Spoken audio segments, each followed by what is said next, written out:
consiste le besoin?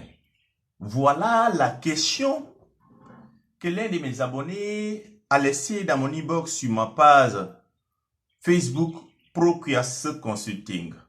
Et j'en profite pour vous inviter à liker cette page, à vous abonner à cette page et à me suivre sur cette page. Mais quelle sacrée réponse à lui donner?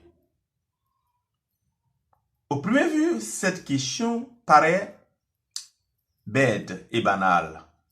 Mais il y a un adage qui dit, il n'y a pas de questions bêtes, il n'y a que des bêtes qui ne répondent pas aux questions. C'est vrai. Je vais essayer de lui répondre comme il m'a dit de répondre en vidéo.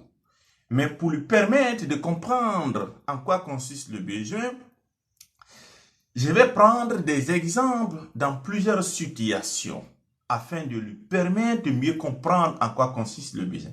Et qu'à la fin de cette vidéo, que lui-même il arrive à définir en quoi consiste le besoin. C'est ça le but de cette vidéo. Première situation.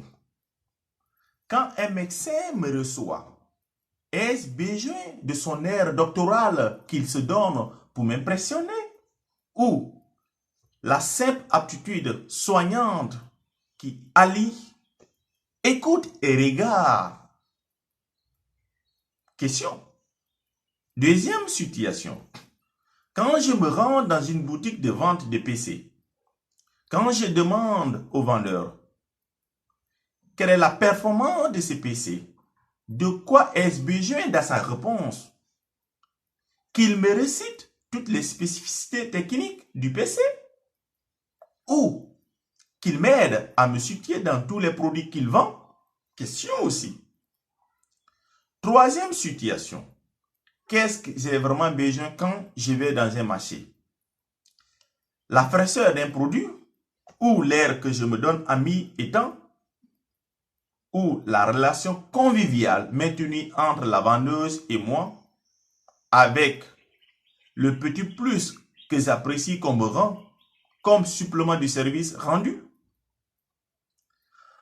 Vous savez, le chic est que nous vivons dans un monde où on crée nos besoins et qu'ils deviennent implicites à explicites, superficiels, prépondérants, répressibles, accompagnés d'une attente irrésistible. L'exemple parfait, c'est l'industrie téléphonique. Les industries qui fabriquent des téléphones, ils créent souvent nos désirs. Vous savez, chaque fois, iPhone 11, iPhone 12, iPhone 13, personne n'a demandé. Ils créent nos besoins. Personne n'a décidé. Mais ce que l'on sait, le besoin émerge d'un désir et que l'objet désiré nous met dans un état de privation aussitôt absent. C'est ça le besoin. Lorsque on a un désir de quelque chose, donc son manque nous prive de quelque chose, c'est ça le besoin. Et c'est ça qu'on veut qu'un prestataire ou un fournisseur arrive à combler ce désir-là. Pour conclure, au regard des exemples que je viens de donner, ces différentes interrogations, si vous arrivez à répondre à ces différentes interrogations, ces différentes situations, vous allez essayer de répondre en quoi consiste le besoin.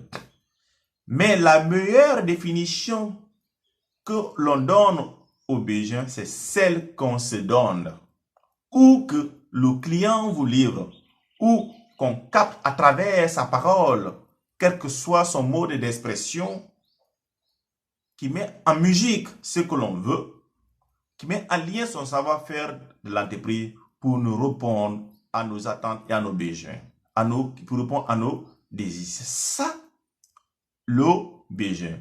Retenez que le besoin émerge toujours d'un désir. Tout ce qui te donne, si ça ne remet pas d'un besoin, ce n'est pas un besoin pour toi. Donc, c'est ce que j'ai voulu, c'est la réponse que je te donne à ta question. Je suis C.C. Henri Loa, votre conseiller en management des organisations, surtout lié à la qualité, sécurité, environnement. Je vous aide à mieux comprendre ces démarches-là, démarches qualité, sécurité, environnement, afin de devenir plus performant dans la gestion de ces 3 démarches-là. Pour me joindre, il n'y a que ce numéro qui s'affiche en bas de la vidéo ou l'adresse mail. Je vous invite encore une fois de plus, si vous n'êtes pas abonné à ma chaîne Procast Consulting, à vous abonner à la chaîne en appuyant sur la cloche afin de recevoir la notification à chaque fois que je publie une vidéo. Et vous savez ce qu'il vous reste, likez la vidéo, commentez, partagez autour de vous. C'est une manière pour vous de nous soutenir. Donc, je vous attends à la prochaine vidéo. Ciao.